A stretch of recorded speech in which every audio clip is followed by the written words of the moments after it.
Good morning, students of class 8th. I welcome you all to this history class where we will complete the chapter of history when people rebel. Children, in the previous classes, let us trace the chapter till where we have done. Beginning of the chapter with policies and the people, we saw Nawabs lose their power. We saw the peasants and the sepoys. After that, we saw what was the response of the Indians on the reforms made by Britishers. Then we saw through the eyes of the people, our perspective. Then we saw a mutiny became a popular rebellion. Then from Meerut to Delhi, how the soldiers gathered and they went on and confronted the Britishers, where they convinced Bahadur Shah Zafar to be their leader. Now what happens further, we'll see. The rebellion spreads.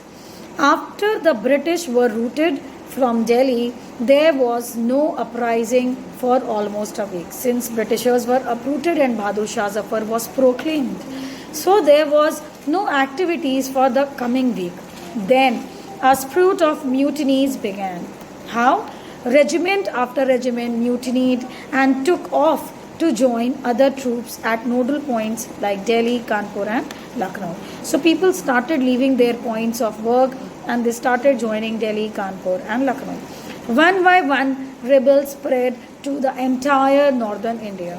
Gradually and gradually, all the rebellions started coming and settling in the northern part of India. Then children, and for example, leaders as Nana Sahib, Birjis of Lucknow, Begum Hazrat Mahal, Rani Lakshmi Bai took active part in this massive action. The whole scene frightened the British and they started changing notes of fear. The regional rulers allied with Mughal ruler as they thought that this way they can restore their authority of rule, which was not possible under British administration. So these soldiers started coming to northern India. People started allying up with the rulers, started allying up with the Mughals, because this way they will be having a patch of common needs and they will be able to exercise their power. Different rulers of different regions, they were coming and sharing that bond with the Mughals, because this way they could rule. If it was Britishers, they would not allow these regional rulers to have their authority. Right, children? Now what scene is seen when this all happened? The company fights back. Now the company fights back to regain its power and authority. Unnerved by the scale of the upheaval, they decided to repress the revolt. In simple terms, to make you understand, now the Britishers started and they took firm decision to suppress the revolt of Indians, and new laws were being made. Best generals were called and better ammunitions were used. So Britishers started changing their policies. They were drafting new ideas, how to suppress, how to remove this revolt and get back the power and position in big action.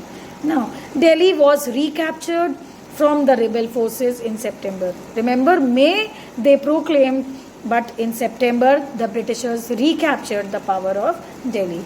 The last Mughal emperor, Bahadur Shah Zafar, was sentenced to life imprisonment.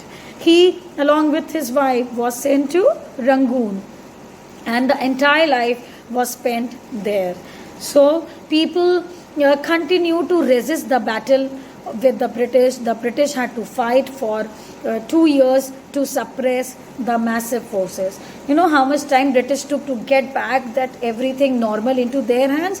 For more about 2 years, Britishers had to fight at different places where they lost their authority, children.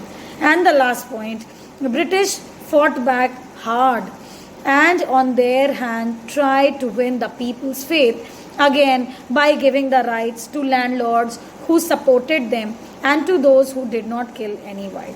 Now what did the Britishers do? They fought back and took the positions, but they gave little advantages to the people who supported Britishers who did not kill any white. Now aftermath. Aftermath talks about the after scene of all what has happened. Some important changes were introduced by the British after they regained control by the end of 1859. The British Parliament passed a new Act of 1858 and transferred all the powers of East India Company to the British Crown. So all the powers of East India Company, which was handled by them, all that power went to whose hand? The Queen, the British Crown. And in order to ensure more responsible management, they thought that if the powers would go there to British Crown, more administration will be done smoothly.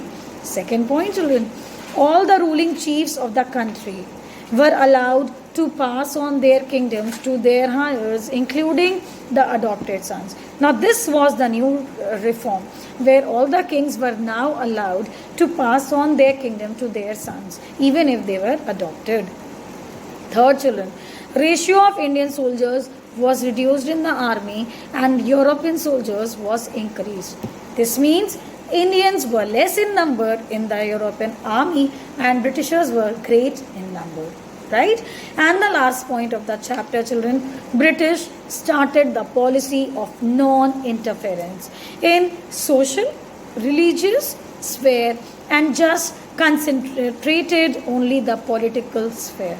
So, seeing all these outcomes of their interference into our religious and social beliefs, the Britishers finally, started the policy of non-interference, where they would not jump in the religious and social spheres of the Indians. With this, children, we come to an end to the chapter, where this chapter 5 of history is completed. And with this, we have completed the entire syllabus of the subjective examination of social science. Now, children, I would like to end this class and see you all in the next class.